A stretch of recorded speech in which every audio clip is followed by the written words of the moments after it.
Bonjour à tous et soyez les bienvenus dans une nouvelle balade dans l'histoire de notre chère ville de Châtellerault. Aujourd'hui, je pose mes valises dans le quartier Saint-Romain où deux anciennes églises, on peut le dire en fort mauvais état, portent à interrogation. Saint-Romain et la collégiale Notre-Dame sont pourtant les plus anciens bâtiments de la ville. Et je m'intéressais notamment aujourd'hui à la collégiale Notre-Dame qui était l'église des vicomtes de Châtellerault. Alors que cache-t-elle comme secret ? Quelle est son histoire? Nous allons le découvrir dès maintenant. Voici l'histoire de la collégiale Notre-Dame. C'est parti!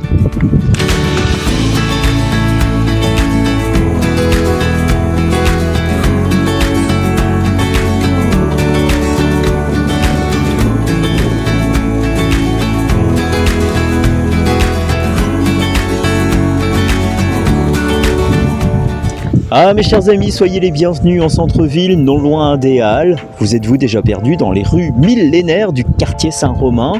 Un chevet d'église trône à l'entrée de la rue et le seul témoin de la collégiale Notre-Dame, un bâtiment qui a perdu de sa superbe. Mais que s'est-il passé? Eh bien, pour répondre à cette question, il faut remonter le temps, aux origines de la ville. En 950, au temps où le seigneur Hérault, premier vicomte de la ville, bâtit sa motte, son Castel Hérault. Juste ici, sur le promontoire rocheux. Ce castrum, avec sa tour en bois, ses huttes, son église, sous le vocable de saint Romain d'Antioche, saint martyr chrétien du IVe siècle en Syrie, protégeait notre si petite cité naissante. On peut le dire, vous avez devant vous le plus vieil édifice de notre ville. En 1090, Boson II est vicomte de Châtellerault et l'église Saint-Romain est déjà abandonnée. Eh bien oui, depuis qu'Aldémar de Curzé, dernier moine de Saint-Romain, est parti en croisade vers Jérusalem, les restes de l'église Saint-Romain sont dans les mains des puissants moines bénédictins de Saint-Cyprien de Poitiers. Mais la ruine ne va pas rester longtemps ruine. Ils vont reconstruire une chapelle la dédiée à la mère de tous les chrétiens, la Sainte Vierge. Alors est née l'église Notre-Dame de Châtellerault, protectrice bienveillante de notre ville.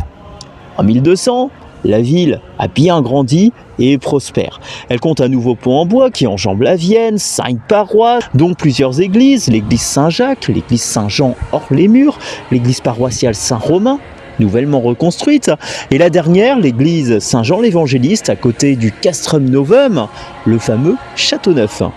Quant à Notre-Dame, elle est devenue collégiale, c'est-à-dire une église capitulaire qui appartient et accueille un chapitre de chanoines, c'est-à-dire des prêtres qui vivent en communauté. Elle est souvent appelée par les Châtelleraudais notre petite cathédrale. Mais si celle-ci n'a pas de siège de l'évêque, que l'on appelle la cathèdre, son nom lui vient tout simplement par sa fonction officielle, église des vicomtes de Châtellerault. Alors il paraît que tous les grands y sont passés, de François Ier à Henri IV, d'Aliénor à Charles Quint, Richard Cœur de Lion, et j'en passe. On disait d'elle qu'il était agréable d'y venir assister à la Sainte Messe, écouter les vêpres, l'adoration, lorsqu'il séjournait dans le château de notre ville. Classe quand même.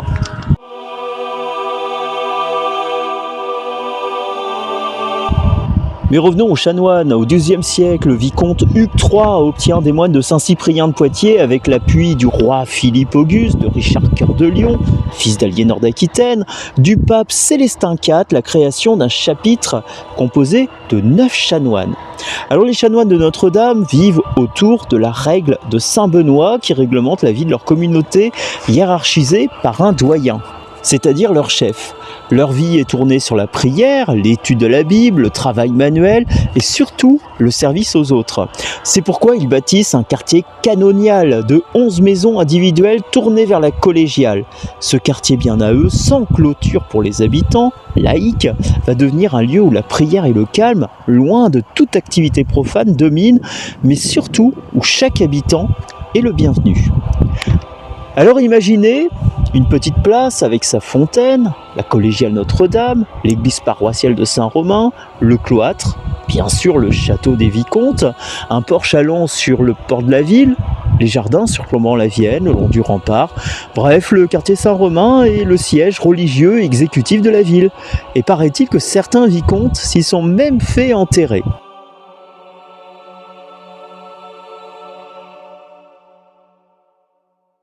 Ah tiens, petite question, souhaitez-vous devenir chanoine ?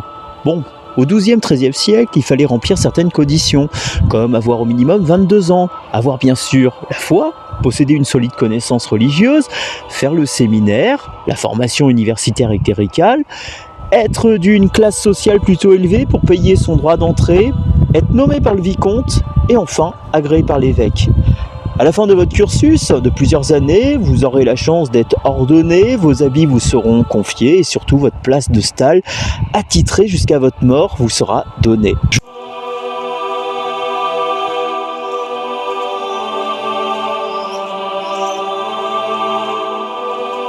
Je vous accorde, il est quand même sacrément difficile d'imaginer ce que la collégiale Notre-Dame fut tant la Révolution a grignoté, au sens strict du terme, cette église.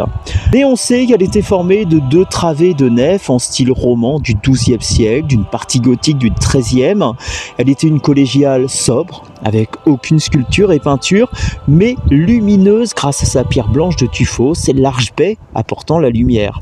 Alors oui, aujourd'hui il ne reste pas grand chose à part à l'intérieur les voûtes en ogive, un chœur saccagé par la construction d'un étage, mais on y reviendra tout à l'heure.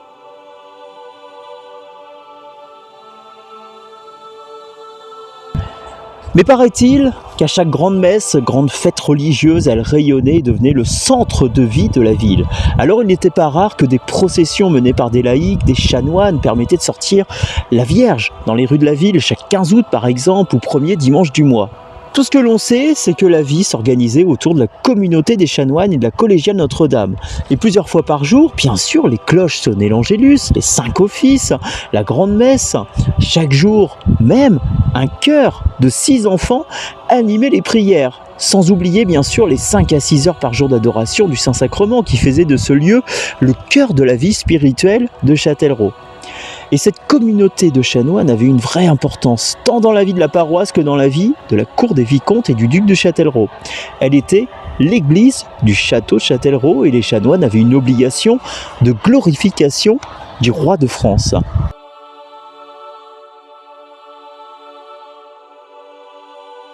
Rappelons-nous par exemple que la grande messe du mariage de Jeanne d'Albret, la nièce de François Ier au XVIe siècle, lors des noces salées, avait été célébrée dans ces murs, ainsi que de nombreuses victoires militaires du royaume de France, lorsque François Ier séjournait à Châtellerault. Et oui, durant 600 ans, la communauté a animé, géré la ville, soutenu le pouvoir en place.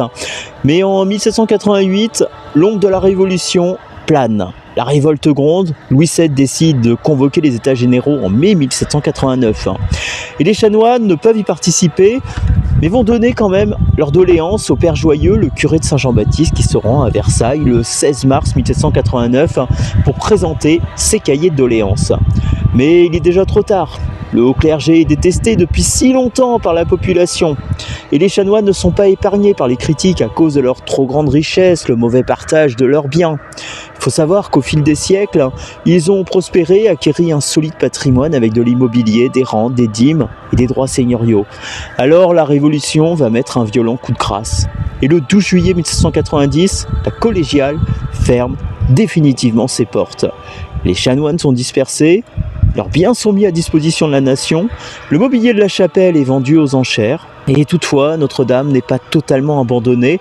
On n'efface pas comme ça 6 siècles de prières, et durant quelques mois elle va accueillir un petit oratoire, mais pour peu de temps. Puis la collégiale va devenir entrepôt du marché et vendue en l'état le 24 juillet 1798 pour 75 100 francs. Alors son avenir va devenir très sobre, grignotée, démolie, elle devient carrière de pierre et progressivement noyée au milieu de constructions modernes. Dans la nef, on aménage une écurie, on construit de nouveaux étages, on efface tout bonnement le passé de ce monument bien gênant pour certains, jusqu'à ce qu'il n'en reste rien.